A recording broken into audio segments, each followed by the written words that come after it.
അപ്പോൾ Baahubali the എപ്പിക്കിൻ്റെ release ടൈമിൽ അവർ അതിൻ്റെ കൂട്ടം തന്നെ ബാഹുബലി ദി എറ്റേണൽ വാർ എന്ന് പറഞ്ഞിട്ടൊരു ആനിമേഷൻ സിനിമയാണോ സീരീസ് ആണോ എന്താണോ ഒരു സിനിമയാണെന്ന് തോന്നുന്നല്ലേ എന്താണോ അത് റിലീസ് ചെയ്യുന്നു. അതിൻ്റെ ഒരു ടീസർ അവർ ഇറക്കിയിട്ടുണ്ടായിരുന്നു. പാർട്ട് 1 എന്നല്ലേ കിടക്കുന്നത്, അപ്പം ചിലപ്പം പടമായിരിക്കും. അപ്പോൾ ബാഹുബലി ദി എറ്റേണൽ വാർ എന്ന് പറഞ്ഞിട്ട് പടത്തിൻ്റെ ഒരു ടീസർ, ഒരു ആനിമേഷൻ ഫിലിമാണ്. അതിൻ്റെ ടീസർ ഇവർ ബാഹുബലി ദി എപ്പിക്കിൻ്റെ കൂടെ അവർ റിലീസ് ചെയ്തിട്ടുണ്ടായിരുന്നു. അപ്പോൾ അത് ആക്ച്വലി നമ്മൾ ആ പടം ഇൻസ്റ്റാഗ്രാമിൽ കുറച്ച് കണ്ടായിരുന്നു. ഇങ്ങനെ ഈ തിയേറ്ററിൽ നിന്ന് കുറച്ച് വീഡിയോസ് എടുത്തിട്ടുണ്ട്. അപ്പോൾ ഞങ്ങൾ ആക്ച്വലി ഇപ്പോൾ ബാഹുബലി ഐമാക്സിൽ കാണാൻ പോവുകയാണ്. എപ്പിക്ക് കാണാൻ ഐമാക്സിൽ പോവാണ്. അതിന് തൊട്ട് മുമ്പാണ് നമ്മൾ വീഡിയോ എടുക്കുന്നത്. സോ അപ്പോൾ അതിൻ്റെ എറ്റേണൽ വാർ എന്ന് പറഞ്ഞ ആനിമേഷൻ മൂവിയുടെ ആക്ച്വലി എനിക്ക് സർപ്രൈസ് ആയിട്ട് തിയേറ്ററിൽ കണ്ടായിരുന്നു. പക്ഷേ അത് കുഴപ്പമില്ല. ഇനിയിപ്പോൾ ഇവിടെ കണ്ടിട്ട് തിയേറ്ററിൽ പോയി കാണാം, ഐമാക്സിൽ ഒന്ന് കാണാമല്ലോ. സോ നമുക്ക് ആ ടീസർ ഒന്ന് കണ്ടു നോക്കാം. എറ്റേണൽ വാർ പാർട്ട് 1.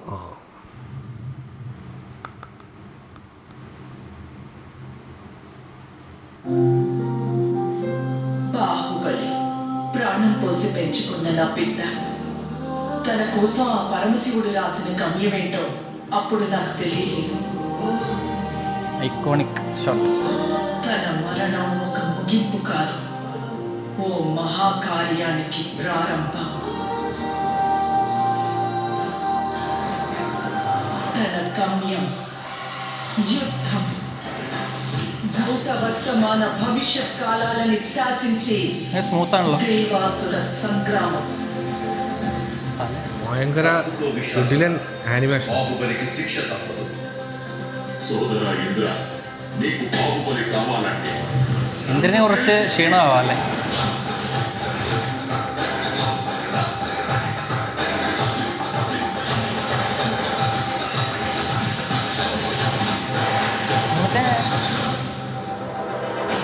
സൗണ്ട് അതെ.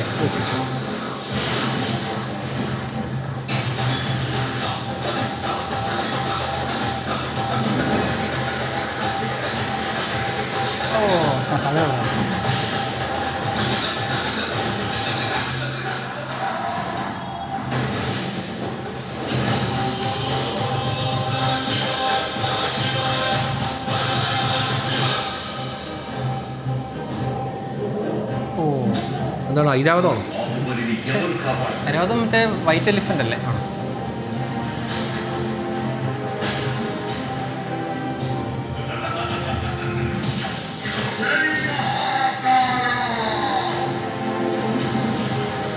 అది అదే ప్రశ్న ఇంద్ర. ఇప్పుడు నిన్నెవరు కాపాడతారా? പ്രഭാസിന്റെ തന്നെ ശബ്ദമല്ലേ? ఈ 14 లోకాల మనుగడ ఒకే ఒక మానవుడి చేతిలో. ഓ മറ്റേ ఆ శక్తి పేరే ദി എറ്റേണൽ വാർ. പാർട്ട് 1 അല്ലേ? പാർട്ട് 1 സീരീസ് ആയിട്ടാണോ? അല്ലേ, ഫിലിം. ഇഷാൻ ശുക്ല. ഇഷാൻ ശുക്ല ഇവിടെ കേട്ടിട്ടുണ്ടല്ലോ, ഏതോ ആനിമേഷൻ പരിപാടികളൊക്കെ ഭയങ്കര കിളിയിലാണ്. എനിക്കിത് കണ്ടുകൊണ്ട് മറ്റേ ആർക്കൈൻ്റെ ആർക്കൈൻ്റെ ആനിമേഷൻ സ്റ്റൈലുണ്ടല്ലോ, ലൗഡ് എത്താൻ റോബോ അതില്ല, അതിൻ്റെ ഒക്കെ ടീമുണ്ട്. എനിക്ക് മറ്റേ ആനിമേസ് ഒക്കെ ഓർമ്മ വന്നു, ഇതിൻ്റെ ഫൈറ്റിംഗ് സ്റ്റൈലൊക്കെ. പക്ഷേ ഈ ആനിമേസ് എനിക്ക് എപ്പോഴും ഈ ആനിമേഷനേക്കാളും എനിക്ക് ആനിമേഷൻ കുറച്ചുകൂടെ ഇഷ്ടമാണ്. അത് രണ്ടിനൊരു ചെറിയ വ്യത്യാസമുണ്ട്. ഇല്ല, അത് ജപ്പാനിലെ ആനിമേഷൻ. പക്ഷേ നമ്മളിപ്പം എന്താ പറയുക, എനിക്ക് പേഴ്സണലി അതിൻ്റെ ഫ്രെയിം റേറ്റിനോടാണോ എന്തോ എനിക്ക് എപ്പോഴും, ഞാൻ ഒരുപാട് ആനിമേ കാണാൻ ശ്രമിച്ചിട്ട് എനിക്കത് അല്ല, പക്ഷേ അത് ആനിമേഷൻ തന്നെ ഒരുപാട് വെറൈറ്റീസ് ഉണ്ട്. ഇതിപ്പം ഈ പിക്സൽ ഷെയ്ഡിങ് അങ്ങനെ എന്തോ ഇതിന് പറയുന്നത്, അതായത് ഒരു 3D ലുക്ക് വരും. ബട്ട് എനിക്ക് സംഭവം മനസ്സിലായി. അപ്പോൾ എൻ്റെ പ്രശ്നം എന്ന് വെച്ചാൽ ഞാൻ ഈ ആനിമേസ് എന്ന് പറഞ്ഞ് ഇവർ ഇറക്കുന്ന എല്ലാത്തിനും ഈ കോമൺ ആയിട്ട് ഇവർ ഫോളോ ചെയ്യുന്ന ഒരു ഫ്രെയിം റേറ്റ് ഉണ്ട്. അല്ല, 9 ഉണ്ട്, 12 ഉണ്ട്. അപ്പോൾ അതിൻ്റെ പ്രശ്നം എന്ന് വെച്ചാൽ ആ ഫ്രെയിം റേറ്റ് കൊണ്ടാണെന്ന് തോന്നുന്നു എനിക്ക് ആക്ച്വലി ആനിമേസ് ഇരുന്ന് കാണാൻ ഇതുവരെ പറ്റില്ല. കാരണം ഞാൻ ശ്രമിച്ചു നോക്കി, ഞാൻ വൺ പീസ് കണ്ടു നോക്കി, പറ്റുന്നില്ല. അറ്റാക്ക് ഓൺ ടൈറ്റൻസ് കണ്ടു നോക്കി, പറ്റുന്നില്ല. കാരണം ഞാനൊരു കുറച്ചധികം എപ്പിസോഡ് കണ്ടു നോക്കി. ഈ ഡീമൺ സ്ലെയർ ഇതെല്ലാം ഞാൻ ട്രൈ ചെയ്യുക, അതായത് ഈ സീരീസ് കാണണമെന്നുണ്ട് എല്ലാം. ഞാൻ എല്ലാത്തിൻ്റെ കുറേ എപ്പിസോഡ് വെച്ച് കണ്ടു നോക്കിയിട്ടുണ്ട്. എന്താ പ്രശ്നം എന്ന് വെച്ചാൽ എനിക്കിത് ഇതിൻ്റെ ഈ ആനിമേഷൻ്റെ ഒരു സ്പീഡാണ് എന്തോ എനിക്കത് കുറച്ച് ഇതാണ്. പക്ഷെ അതേ സമയത്ത് ഞാൻ ഈ ആനിമേഷൻ, അതായത് കുറച്ചുകൂടെ ഫ്രെയിം റേറ്റ് കൂടിയ ആനിമേറ്റഡ് സിനിമയായാലും സീരീസ്, ഇപ്പം എനിക്ക് ഇതിൽ ബ്ലൂ ഐ സമുറായി എന്ന് പറഞ്ഞ നെറ്റ്ഫ്ലിക്സ് ഒരു സീരീസ് ഉണ്ടായിരുന്നു. അത് ഈ സ്റ്റൈലിൽ അതിൻ്റെ ആനിമേഷൻ അത് ഭയങ്കര രസമാണ്. അതുപോലെ ആർക്കെയും ഞാൻ കണ്ടു, അതും അടിപൊളിയാണ്. കാര്യം എനിക്ക് ആ മൂഡിൽ എനിക്ക് കുറച്ചുകൂടെ ഇതിനകത്ത് ഇന്നാൻ പറ്റുന്നുള്ളൂ. കാരണം ഞാൻ മറ്റൊരു ആനിമേഷൻ ഞാൻ കണ്ടു നോക്കിയിട്ട് എനിക്ക് ഈ കഥയെല്ലാം തന്നെ ഞാൻ ഓൾറെഡി കഥയെല്ലാം തന്നെ കഥ ഞാൻ കുറച്ചധികം അറിഞ്ഞിട്ടുണ്ട്. പക്ഷേ എനിക്കിത് കണ്ടു നോക്കാനുള്ള ഇരുന്ന് കാണാനുള്ള ഭയങ്കര പ്രശ്നം എന്ന് വെച്ചാൽ നമുക്ക് ഇന്നാൻ പറ്റുന്നില്ല. പെട്ടെന്ന് കുറച്ച് കഴിയുമ്പോഴേക്കും മടുക്കും. ഞാൻ കുറച്ചധികം എപ്പിസോഡ് വൺ പീസൊക്കെ ഞാൻ എനിക്ക് തോന്നുന്നു കുറച്ചധികം എപ്പിസോഡ് കണ്ടിട്ടുണ്ട്. പക്ഷേ പറ്റുന്നില്ല എനിക്ക്, അതിനകത്ത് ഇന്നാവത്തില്ല. അങ്ങനൊരു പ്രശ്നമാണ്. പക്ഷേ എനിക്ക് ഈ ടൈപ്പ് ഓഫ് ആനിമേഷൻ കുറച്ചുകൂടെ ഇഷ്ടമാണ്. ഇത് കണ്ടപ്പോൾ ഭയങ്കര രസം തോന്നി. ഇത് തിയേറ്ററിലൊക്കെ കാണാം. ഞാൻ ആക്ച്വലി നമ്മുടെ സ്പൈഡർ-വേഴ്സ്, ഇന്ത്യൻ സ്പൈഡർ-വേഴ്സൊക്കെ നമ്മൾ തിയേറ്ററിൽ പോയി കണ്ടതാണ്. പക്ഷെ അതും ഈ പറയുന്ന പോലെ അതിനകത്ത് മൾട്ടിപ്പിൾ, അതിനകത്ത് ഒരുപാട് ഷിഫ്റ്റ് ഉണ്ട്, ഫ്രെയിം റേറ്റ് വ്യത്യാസമുണ്ട്. പക്ഷെ അതെനിക്ക് എനിക്ക് തോന്നുന്നു 3Dയുടെ ആണോ എന്തോ ഒരു കാര്യം എന്നെ ഈ ആനിമേഷനിൽ നിന്ന് എന്നെ അകത്തി നിർത്തുന്നുണ്ട്, എനിക്കറിയില്ല.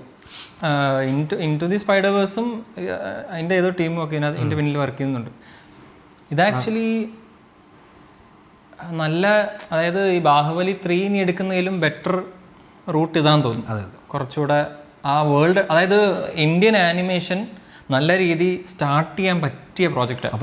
ഓൾറെഡി മറ്റേ ഇത് നമ്മുടെ മഹാദാർ നരസിംഹ ഇറങ്ങിയിട്ടുണ്ട്. അത് 3Dയിൽ, അത് പക്ഷേ അത് കുറച്ചുകൂടെ നോർമൽ ഒരു 3D ആനിമേറ്റഡ് എന്ന് പറയാം. ആനിമേഷൻ വൈസും ആണെങ്കിൽ അടിപൊളിയല്ല. സെയിം കോൺസെപ്റ്റ്, അതായത് നമുക്ക് അറിയാവുന്ന ഒരു വലിയൊരു ഓഡിയൻസിന് ഇഷ്ടമുള്ള ഒരു പ്രോജക്റ്റ് എടുത്ത് ഈ ആനിമേഷൻ അത് നമ്മൾ ഓഡിയൻസുമായിട്ട് ഫെമിലിയർ ആക്കണമല്ലോ. നമ്മൾ ഈ ഇംഗ്ലീഷ് പടമൊക്കെ കാണുന്നതെന്ന് പറഞ്ഞാലും ഇവിടെ ഇന്ത്യയിൽ ഓടുന്നെന്ന് പറഞ്ഞാലും അത് വളരെ ചെറിയൊരു ഓഡിയൻസാണ്. കമ്പാരിറ്റീവ്ലി വളരെ ചെറിയൊരു ഓഡിയൻസ് ഇത് പോയി കാണുന്നത്. പക്ഷേ ഈ സംഭവമൊക്കെ ഇറങ്ങുമ്പോഴത്തേക്ക് ഇതിപ്പോൾ ഇതിൻ്റെ കഥയും വേൾഡും എല്ലാവർക്കും അറിയാം, ഈ ഇന്ദ്രനെയും ഇവരെയൊക്കെ എല്ലാവർക്കും അറിയാം. അപ്പോൾ ആളുകൾ കാണാൻ ഒരു താല്പര്യം ഉണ്ടാവും. അപ്പോൾ ഇതൊരു 10 പടം ഇതുപോലത്തെ ഈ ലൈൻ വരുക. ഇപ്പോൾ ഇവർ തന്നെ ഇതുപോലെ ഇപ്പം പ്രഭാസൊക്കെ ഡബ് ചെയ്യല്ലേ. ഇപ്പം നമ്മുടെ ഇവിടെ നമ്മളെപ്പോഴും നോക്കിയ ഹോളിവുഡ് ആനിമേഷൻ പടത്തിലൊക്കെ അവിടുത്തെ മെയിൻ ആ സ്റ്റാർസൊക്കെ തന്നെയാണ് അവർ ഡബ് ചെയ്യുന്നതൊക്കെ. നമ്മുടെ ഇവിടെ വരുമ്പോൾ മാത്രം പലപ്പോഴും എന്താ ട്രെൻഡ് ഇവിടെയൊക്കെ എത്തിയിട്ടില്ല. ഇവിടെ വരുമ്പോൾ നമ്മൾ ഇവിടുത്തെ ആളുകൾ ഡബ് ചെയ്യും. ഇവിടുത്തെ ആളുകൾ എന്ന് പറഞ്ഞാൽ ഇവിടുത്തെ ഈ മെയിൻ സ്റ്റാർസ് ഡബ് ചെയ്യുന്ന പരിപാടി കുറവല്ല, നമുക്കില്ലല്ലോ, അങ്ങനത്തെ പടങ്ങളില്ലല്ലോ. അതാണ് പ്രശ്നം. നമുക്ക് അങ്ങനെ അത് ഇപ്പം ഇവിടെ വന്ന മറ്റേ മഹാദാർ നരസിംഹം തന്നെ അതിനകത്ത് ഡബ് ചെയ്യുമ്പോൾ ആൾക്കാരെല്ലാവരും തന്നെ നമുക്ക് ആർക്കും അറിയത്തില്ല. മീൻസ് അവർ മേജർ ആൾക്കാർ ആരും തന്നെ സൗണ്ട് കൊടുക്കുന്നില്ല. എന്തിനും ഇവിടെ ഇംഗ്ലീഷ് ആനിമേഷൻ മൂവീസ് ഇവിടെ ഡബ് ചെയ്ത് വരുമ്പോൾ ഇവിടുത്തെ സ്റ്റാർസിനെ കൊണ്ട് ഡബ് ചെയ്യിക്കാറുണ്ട്.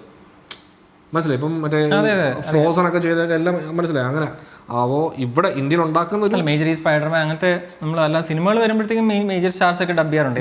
അത് ഷാറുഖ് ഖാനൊക്കെ ഇതിൽ ചെയ്തു. അപ്പോൾ അതുപോലെ തന്നെ ഇവിടെ നമ്മുടെ ഈ പണ്ട് പോലുള്ളൊരു ആഗ്രഹം, അതായത് ഈ ആനിമേഷൻ പടങ്ങൾ പണ്ട് പോലെ കാണുമ്പോൾ ശ്രദ്ധിക്കും, നമ്മുടെ ഈ ഇന്ത്യയിലൊരു ആനിമേഷൻ പടം ഉണ്ടാകുമ്പോൾ എന്നിട്ട് അതിന് നമ്മുടെ സൂപ്പർ സ്റ്റാർസ് എല്ലാം തന്നെ അതിനകത്ത് ഡബ് ചെയ്യുന്നൊരു ഇതുണ്ടല്ലോ. നമ്മൾ തന്നെ ഏതോ ഒരു ഇതിനകത്ത് പറഞ്ഞിട്ടുണ്ടല്ലോ, നമ്മളിവിടെ നമ്മുടെ ഇന്ത്യയിൽ ഈ ആനിമേഷൻസ് ഗബോണിയൻസ് ഒക്കെ ഇല്ല നമ്മുടെ, അതായത് ഇങ്ങനെ യൂട്യൂബ് സ്പേസിൽ ഇൻസ്റ്റാഗ്രാമിൽ പറഞ്ഞിട്ടുണ്ട്, അത് റീലായിട്ട് കുറച്ചധികം കൂടിയ സാധനം. അതെ.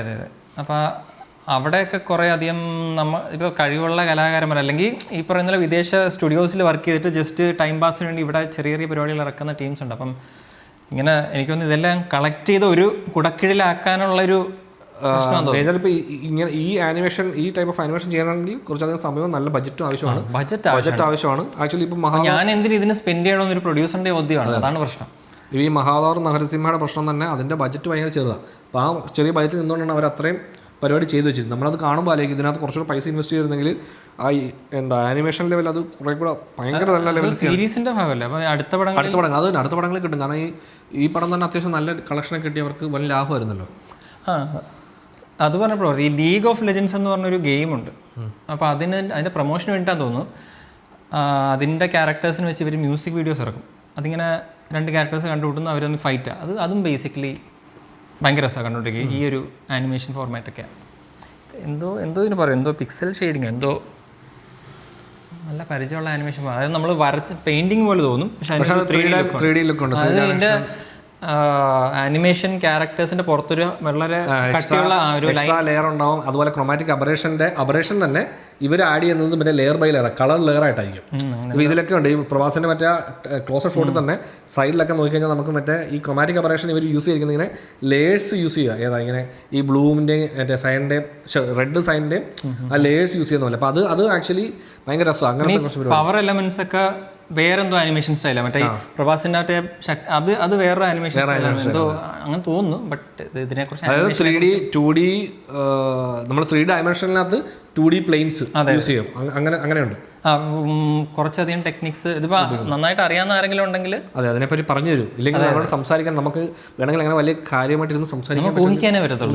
നമുക്കതിനെപ്പറ്റി നമുക്കിങ്ങനെ ബേസിക്കായിട്ട് കുറച്ച് അറിവേ ഉള്ളൂ. അപ്പോൾ അതുകൊണ്ട് തന്നെ അറിയാവുന്ന ആരെങ്കിലും ഇൻട്രസ്റ്റഡ് ആണെങ്കിൽ വരും, നമുക്കൊരു നമുക്ക് ചാനലിൽ സംസാരിക്കാം. സോ അപ്പം വരട്ടെ പരിപാടി, സിനിമയായിട്ട് തന്നെ വരട്ടെ.